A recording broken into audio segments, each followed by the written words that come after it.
What's up? So I've been going through and reviewing films that admittedly have never seen, and they were all nominated for Oscars. This is like a shame period for me. I'm having to admit some major titles. Like I had to review Dog Day Afternoon. Actually, I didn't have to. I mean, I wanted to. It's also it forces me to finally watch these damn movies, basically.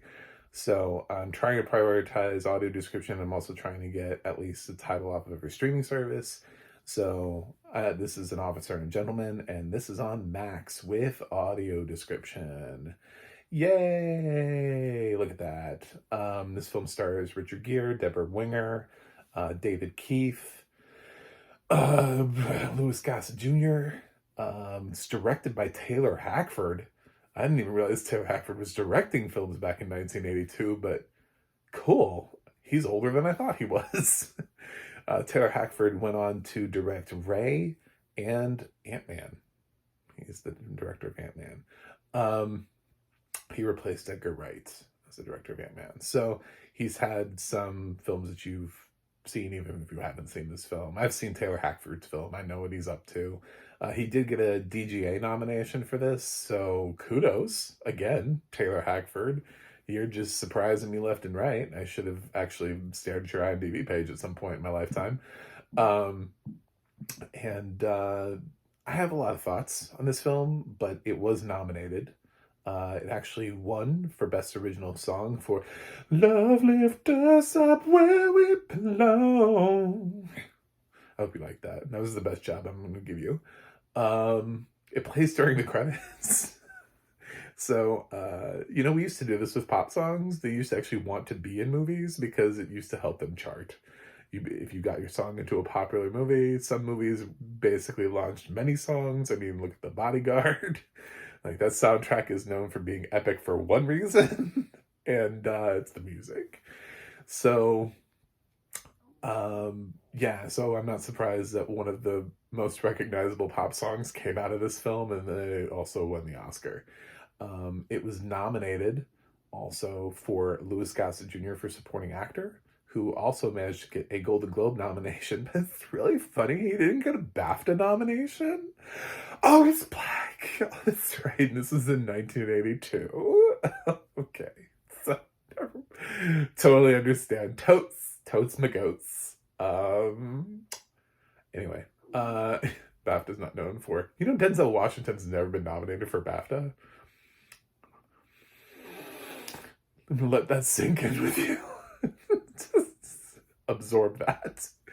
Anyway, so, this whole cast is good. Actually, the weird thing is Deborah Winger, who also was nominated for this film, was like my least favorite cast member. I liked the dudes the most. Richard Gere in this film is amazing. I feel like somehow we slept on Richard Gere's entire career, and like finally we get around to like Chicago, and we like he's great as Billy Flynn. We should nominate him for Chicago. It's great. He's uncharacteristically like he's a douchebag in this film. He's like angry, he's machismo, he's everything that he isn't in so many of his films. He's not the calm sort of like, hey ladies, I'm Richard Gere. You've probably thought about me at night. And I'm gonna do this film. I'm gonna kind of speak really softly to you. He does that a lot. It's like really thoughtful, kind of quiet, contemplative performances. Man, this did not feel like a Richard Gere performance to me. Um, I am so sorry. I apologize to Richard Gere for him not getting an Oscar nomination for this. If I ever go back through and redo the Oscars for 1982, he absolutely will be getting. I don't care who the top five is, because having seen the majority of his career, I can't think of a performance that comes close to this. I would have said before this, if someone was like, what's the best performance of his career? I'd be like, I don't know, Arbitrage? No. No, I didn't even like the film that much, but he's fierce in this. He's very it's very against everything he's ever done before. And David Keith breaking through here and supporting actor is also fantastic. I know the two supporting actor thing is it's tough to sometimes give one. And David Keith was getting breakthrough awards for this. This is a breakout performance for him. So I kind of get why he wasn't nominated for supporting actor. Um, and over Louis Gossett Jr. So I can live with that. But the fact that Richard Gere wasn't nominated is bothers the hell out of me, especially considering his timeline. Like I'm like we missed the opportunity to give him the nomination for the performance he actually deserved a nomination for. Um, yeah, so exceptional work from Richard Gere. I didn't like the romantic storyline at all. I know that's what the film is about. This film is known for, like, I think women are just like, oh my god, I love this film. I didn't love that part of it.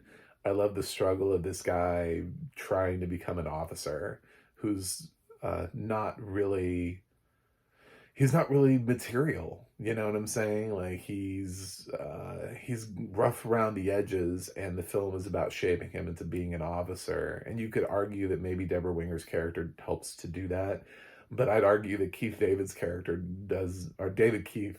Oh my God, they're too, it's so confusing. It's David Keith that's in this, not Keith David. David Keith is in this. So damn these people with the same names. Um, but anyway, yeah, David Keith really helps to shape the character as well. And Robert Loggia is in this too. I forgot to mention that. Robert Loggia, phenomenal actor, character actor over the years. So, yes, solid cast. For the most part, I think Taylor Hackford directed kind of a little bit of a mixed bag, because every time they leaned in and every time Deborah Winger was on screen, she's useful in some scenes. She's really good, but she's not good enough where the takeaway was, oh my god, Deborah Winger, oh my god. And considering Deborah Winger has things later on in her career where she could have gotten a nomination for those. I don't really feel the need here, but it's all right. You know, I can't imagine this was one of the 5 best performances of 1982. Um, so I have different takeaways from this film. Obviously, best original song. I can't say shit about that song. That song is everywhere. I've heard it my entire life. So yeah, I probably deserve to win. Yeah, I can sing that song. Was it Joe Cocker?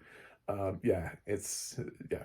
So valid win. Bunch of nominations at the Golden Globes. Richard Gere did get a nomination, so thank you to the Golden Globes for nominating him. And yeah, so maybe I don't totally agree with you on Officer and Gentleman. I didn't. I wanted a different film than I kind of got, but this also wasn't a Best Picture nominee. It had some other nominations like editing and screenplay and score. Score is valid, absolutely. Editing is hard for me to comment on as a blind person, but it felt long. So editing would not have been in the first thought of my film, as I felt, because I was feeling the runtime. Screenplay, no, well, I probably would have had Deborah and the Winger in the film less. You know how like Jennifer Connelly is in Top Gun Maverick, and she doesn't necessarily need to be there, but she's there. But she's definitely a supporting performance and not a lead performance. That's what kind of needed to happen to Deborah Winger in this film. But instead it's like they did more. It's like if they had done more with Jennifer Connelly in Top Gun Maverick, and then she was like everywhere. It would have brought that film, and you'd have been like, why is she here all the time? Like, what is this? This is not what this film is about.